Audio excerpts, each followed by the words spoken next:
네, 새 정부 들어 첫 정기국회 3주째를 맞아서 여야가 오늘 정치 분야를 시작으로 내일은 외교통일 안보, 모레 경제, 18일엔 교육, 사회, 문화 순으로 대정부 질문을 합니다. 여당인 민주당은 이재명 정부의 국정운영 성과를 부각하고 국민의힘은 검찰개혁과 내란 전담 재판부, 한국인 구금 사태 등을 쟁점할 것으로 예상됩니다. 정치직설 배종원 세한대 교수, 정연국 전 청와대 대변인과 함께 전국 현안 살펴보겠습니다. 안녕하세요. 네, 안녕하세요. 예. 자, 잠시 후 2시부터 대정부 질문이 시작이 됩니다.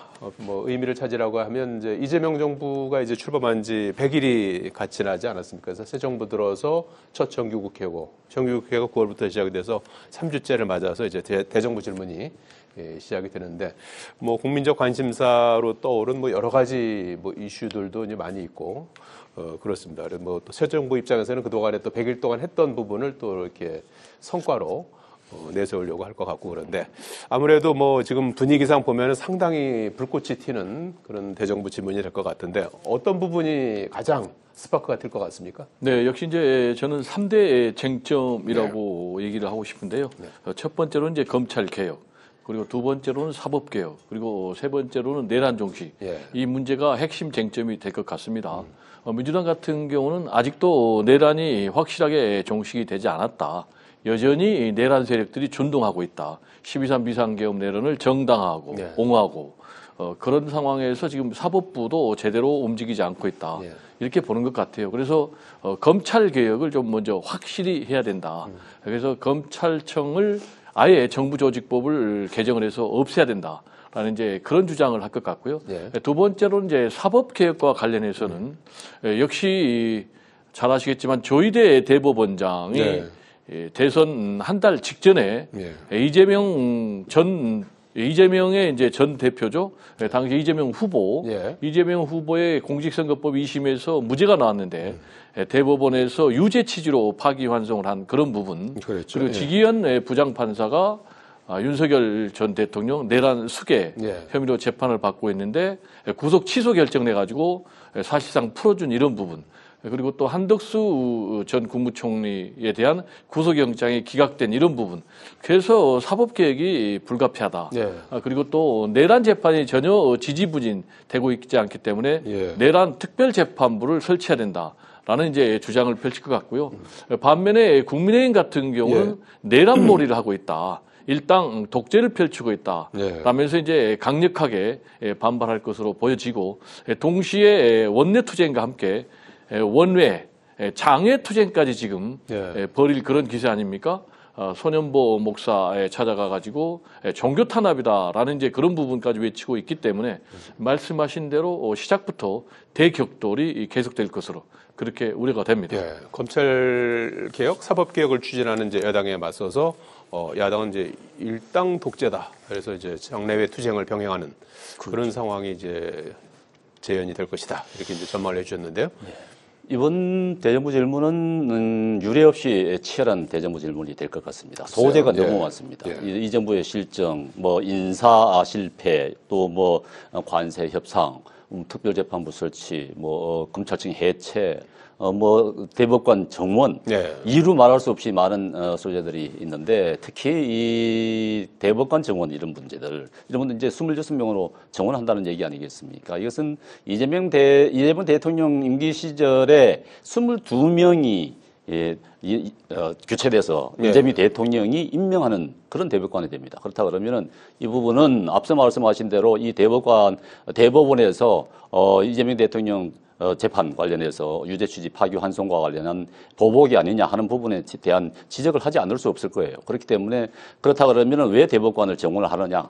이재명 대통령 임기 끝나면은 나중에 다시 이제 재판이 시작될 텐데 그때 대법원에서 다 방어를 하기 위한 그런 준비 단계가 아니냐, 준비하는 거 아니냐 하는 그런 지적을 피할 수 없을 거예요. 그런 부분에 대한 질문이 굉장히 쏟아질 것 같고, 물론 나중에 다시 짚겠습니다만은 있는 이 특별재판부 문제입니다. 검찰청 해체, 특히 검찰청 해체의 위헌성이 굉장히 논란이 될 것 같습니다. 이 검찰청이라는 것이 이제 헌법에 보장된 기관인데 이게 검찰청을 해체하고 공소청을 설치한다. 이 공소청 민주당도 그렇게 개정안에 넣었습니다. 이 공소청이라는 의미는 검찰청을 의미한다. 이렇게 넣었단 말이에요. 그만큼 이제 위헌성이 있기 때문에 그렇게 한 것인데 그런 부분에 대해서 좀 대정부 질문을 통해서 철저히 따져보고 야당 입장에서는 국민들에게 충분히 알릴 수 있는 그런 야당의 시간이 될 것으로 생각이 됩니다. 네. 자, 뭐 이렇게 대정부 질문을 이제 앞두고 어떻게 보면 상당히 이제 전운이 감도는 그런 상황인데 여권 내부에서 최근에 좀 파열음이 좀 있었지 않습니까? 이게 특검법 개정안을 이제 처리하는 과정에서 일부 이제 갈등이 있었는데 대정부 질문을 앞두고 이제 이를 좀 봉합하는 이제 모양새를 어제 취했습니다. 그래서 김민석 국무총리가 초청을 해서 대통령실에서 우상호 민정수석, 강훈식 비서실장 그리고 당에서는 이제 정청래 대표, 김병기 원내대표 이렇게 해서 이제 5분이 모여서 이제 악수도 하고 또 화해하는 이제 모양새를 이제 보여주었습니다. 완전히 좀 이제 내부 갈등은 집안 단속이라 할까 이 부분은 완전히 좀 일단락된 거로 봐야 될까요? 네, 뭐 확실하게 일단락됐다 이렇게 보여집니다. 말씀하신 대로 3대 특검법 개정안 처리와 관련해서 강성 지지층이 강력하게 반발하면서 정청래 대표 그리고 김병기 원내대표가 불협화음을 보인 건 사실이에요. 그 이후에 이제 이재명 대통령이 교통정리에 나섰고 또 그 이후에 또 김민석 총리가 화해 자리를 만들지 않습니까? 글쎄요. 그러면서 이제 우리는 원팀이다. 찰떡같이 뭉쳐서 차돌처럼 단단하게 싸우자. 원보이스를 얘기를 했는데 저는 먼저 이 당정대 간에 이견은 극히 자연스러운 것이다. 오히려 없으면 안 된다. 그렇게 봅니다. 지금 검찰청을 폐지하는 정부조직법이 통과가 된다면 77년 만에 검찰청이 폐지가 되거든요. 글쎄요. 이런 중차대 문제를 얘기하는데 당정대가 아무런 이견이 노출되지 않는다. 이거는 마치 무덤의 침묵과 같이 좋지 않은 것이다. 우리가 잘 알겠지만은 윤석열 정권 때 대통령 또는 대통령실에서 한마디 하면은 완전히 당은 여의도 출상소처럼 상하 수직적 관계 그리고 대통령이 이준석 대표도 쫓아버리고 나경원 의원 같은 경우도 당대표 출마하니까 주저앉혀버리고 이런 상하 수직적 관계가 되면서 결국은 12.3 비상계엄 내란으로 폭망하는 이런 것에 비춰보면은 건강한 이견의 목소리는 나오는 것이 좋다. 라는 좀 말씀을 드리고요. 그렇지만은 수위가 넘는 그런 불협화음은 그런 이견은 좋지 않겠죠. 이 정도는 저는 매우 빠른 시간 내에 잘 정리가 된 것이 아닌가 이렇게 평가를 합니다. 적절한 이견은 필요하게 될 수도 있다 이렇게 지적을 해주셨는데 문제는 야당과 이제 협상을 한 그 내용이 결과적으로 이제 번복되는 그런 이제 상황이 돼서 야당 입장에서는 여전히 지금 정부조직법이나 이런 부분은 협조해 줄 수 없다는 입장인가요? 아니 지금 협상을 한다 한들 여당의 원내대표가 가져나온 협상안이 언제 또 번복이 될지 모르는데 협상을 한다 한들 그게 실효성이 있겠습니까? 사실 이제 김병기 원내대표 같은 경우는 사실 당 대표뿐만 아니라 대통령실과도 다 조율을 해서 나온 안이었을 거예요. 당연히 그렇게 나오는 거죠. 그냥 본인이 원내대표 자격으로 야당과 의견 일치를 보았다, 합의를 봤다. 단독으로 한 건 아닐 것이다. 단독이라고는 있을 수 없는 일입니다. 그렇기 때문에 당 대표와 대통령실과 의견 조율을 다 해서 나온 것인데 그게 하루 아침에 뒤바뀌어 버린다. 그렇다 그러면 앞으로 여야 원내 지도부가 협상을 어떻게 하겠습니까? 신뢰가 없지 않습니까? 언제 또 하루아침에 뒤바뀔지 모르는데 협의를 해서 합의문을 만들어낸다. 그게 사실상 쉽지 않은 그런 문제가 봉착하게 되는 것이죠. 그게 자체가 또 문제가 되는 것이 이제 강성 지지층, 민주당의 강성 지지층에 반발을 해서 이 합의가 깨졌다. 이것도 심각한 문제입니다. 그렇다 그러면 야당은 민주당의 강성 지지층과 협상을 해야 되는 겁니까? 협의를 해야 되는 겁니까?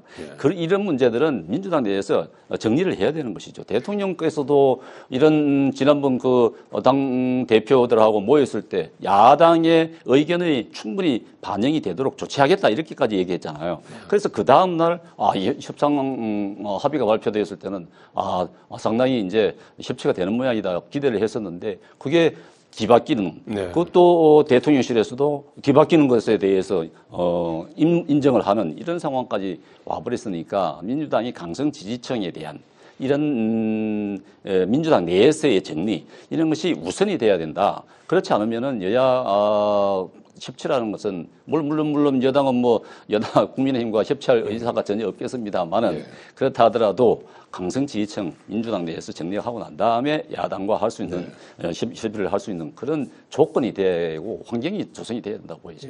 특검법 개정안을 둘러싼 여진 그건 앞으로도 좀 더 좀 남을 것 같다는 생각이 듭니다.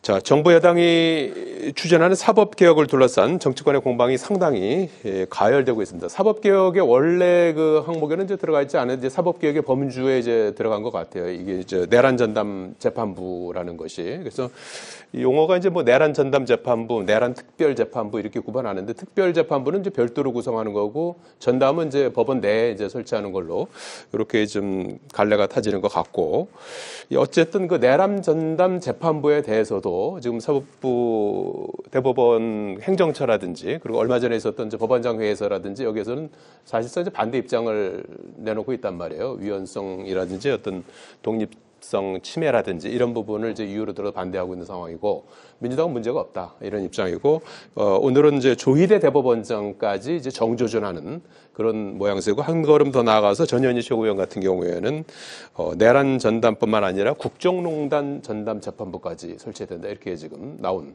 그런 상황입니다. 그래서 상당히 지금 파고가 높게 이게 진행이 되고 있는데 이 상황 어떻게 좀 풀어나갈 어떻게 예상을 하십니까? 일단 뭐 계속해서 민주당은 몰아치겠죠. 왜냐하면은 사법부가 내란 척결의 의지가 전혀 없다. 행동도 없다. 이렇게 판단하는 것 같아요. 그 근거로는 말씀하셨지만 조희대 대법원장 같은 경우에 이미 대선 한복판에 개입을 했다. 그 이후에 12.3 비상계엄 내란이 일어나서 여기에 대해서 확실하게 척결해야 되는데 오히려 풀어주는 그리고 또 지기현 부장판사가 여전히 내란 재판을 하고 있는데 침대 축구하고 있다.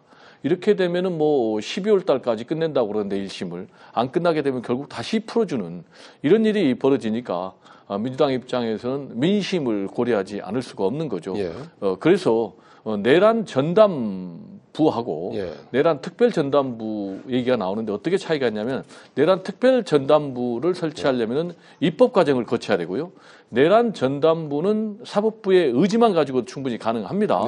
그럼에도 불구하고 지금 전혀 그런 의지를 보여주지 않고 있기 때문에 반면에 오히려 12.3 비상계엄 내란 과정에서 사법부는 아무런 액션을 취하지 않았거든요. 근데 사법부 개혁을 지금 추진하니까 여기에 대해서는 뭐 전국 법원장 회의를 3년 6개월 만에 열어가지고 사실상 반발하고 있는 그런 상황인데 그렇다면은 12.3 비상계엄 내란 때는 뭘 했느냐?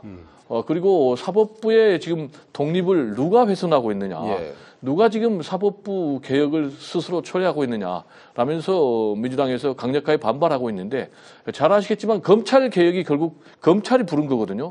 검찰이 수사권, 기소권, 영장 청구권을 무소불위의 권력처럼 남용하면서 검찰 개혁을 불러왔듯이 저는 개인적으로 사법부 개혁도 결국 지금 사법부가 불러오고 있는 그런 문제다. 그래서 내란 척결에 대해서 모든 국민들이 원하고 있는 것 아니겠습니까? 시대적인 과제인데 이 문제에 대해서 지금처럼 계속해서 소극적으로 재판부가 행동을 한다면은 결국 외부에서 개입할 수밖에 없다. 외부를 하면은 입법부고 입법부는 얼마든지 이 사법부의 구조를 설계할 그런 권한이 있다. 이거는 입법의 권한이다. 그리고 사법부는 주어진 범위 내에서 사법부의 권한을 행사하면 된다. 지금 말한 것이 이제 재판부 구성, 뭐 판사 임명권을 얘기하고 있는데 이거는 추천위원회가 구성해서 복수로 추천하면 대법원장이 임명하면 된다. 그래서 전혀 이거는 위원회 문제가 아니다. 저는 그렇게 생각합니다. 그래서 만약에 이게 위원회 문제가 되면 반복된 얘기인데 스스로 내란 전담 재판부를 구성하면 된다라는 말씀을 좀 드립니다. 조희대 대법원장을 사퇴 요구를 하는 부분은 어떻게 보시는지? 저는 그 문제도 조희대 대법원장이 스스로 자초했다라고 봅니다. 왜냐하면 대선 한 달 전에 사실상 이 대선에 개입을 했거든요. 근데 유죄 취지로 파기 환송했기에 망정이지 만약에 파기 자파 아니면은 그대로 이재명 후보의 이 피선거권이 박탈됩니다. 그렇게 되면 대선에 출마할 수 없게 됩니다. 그러면 국민의 대통령 선택권이 박탈되는 거죠. 이런 위험한 문제를 한 대법원장이기 때문에 저는 당연히 마땅히 사과를 해야 된다. 왜냐? 사법부의 독립, 정치적 중립을 스스로 훼손한 인물이기 때문에 그렇다. 그래서 저는 뭐 사퇴해라.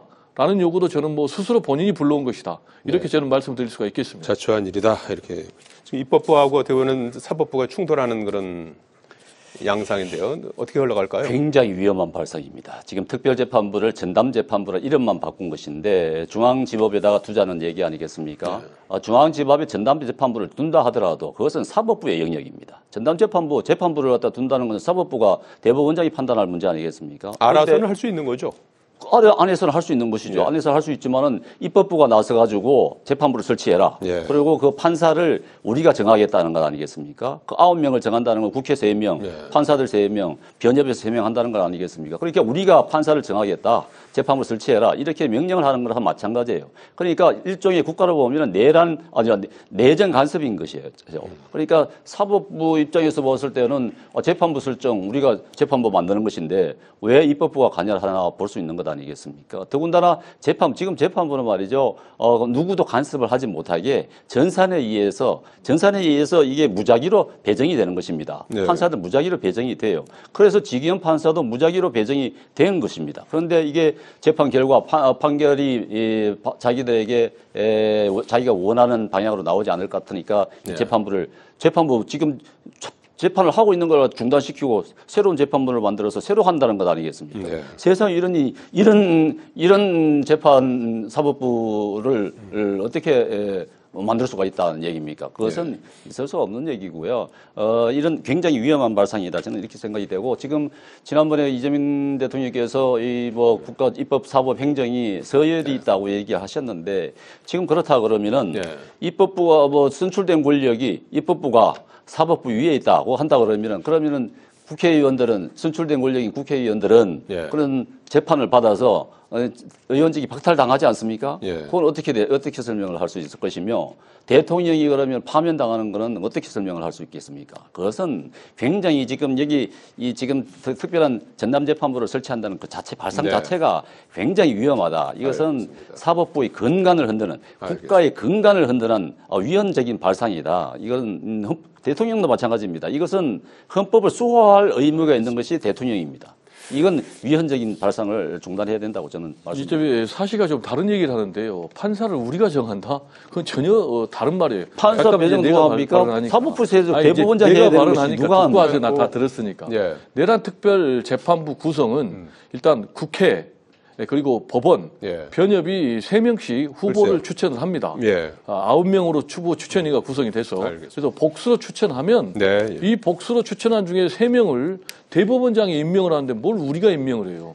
그리고 추천을 왜 외부에서 개입을 합니까? 외부에서 개입한 게 아니라 입법부가 개입을 하는 거죠. 입법부가 왜 사법부에 개입하냐. 그리고 두 번째로 이게 위헌이냐 아니냐는 헌법재판소의 판단을 받으면 되는 거예요. 그렇죠. 그런데 왜 본인이 위헌이라고 얘기를 하는 거예요?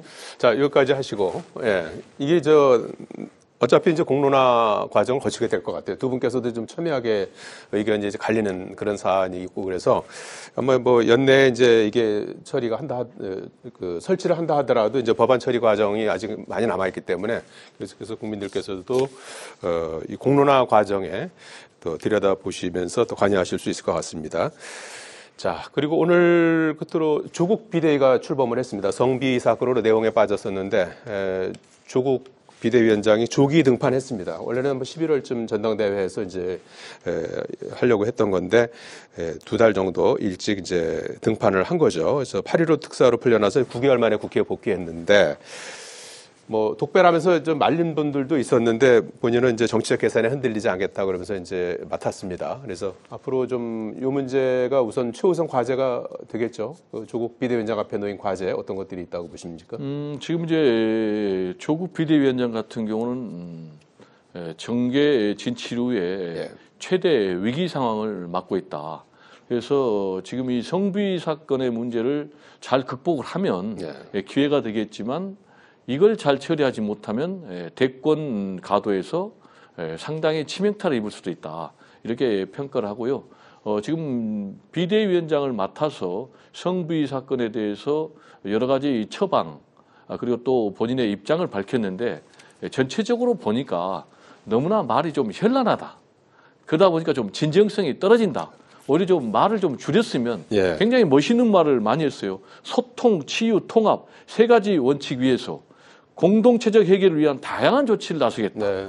진정성 있는 피해자 지원, 근본적 대책 마련, 공동체적 해결 네. 이런 것들을 제시를 했는데 네. 이런 상황에서도 가해자로 지목이 된 김보엽 전 수석 대변인 같은 경우는 뭐 성희롱 또는 뭐 성추행 이런 거 없었다라고 글쎄요. 얘기를 하고 있고 그리고 사무부총장 전이죠. 예. 성희롱은 범죄가 아니다. 이런 말이 나오고 있는 상황에서 자신이 이 독배를 들었다. 예. 계산 없이 이런 말 자체가 굉장히 좀 부적절한 발언이죠. 자기가 십자가를 지겠다 이 정도 해야지. 이거 자체로 지금 계산해서 본인이 나온 거 아니에요. 근데 알겠습니다. 계산 없이 독배를 들었다? 이거 알겠습니다. 너무나 말이 현란하니까 좀 예. 진정성이 느껴지지 않습니다. 예. 네, 같은 의견입니다만, 조국 이제 비대위원장이죠. 본인이 책임져야 될 당사자 아니겠습니까? 그러니까, 당의 위선성, 본인의 위선성을 벗어나는 것이 가장 급선무다고 생각이 됩니다. 알겠습니다. 조국 비대위의 또 앞으로 운명도 같이 한번 살펴보겠습니다. 여기까지 듣겠습니다. 고맙습니다. 고맙습니다.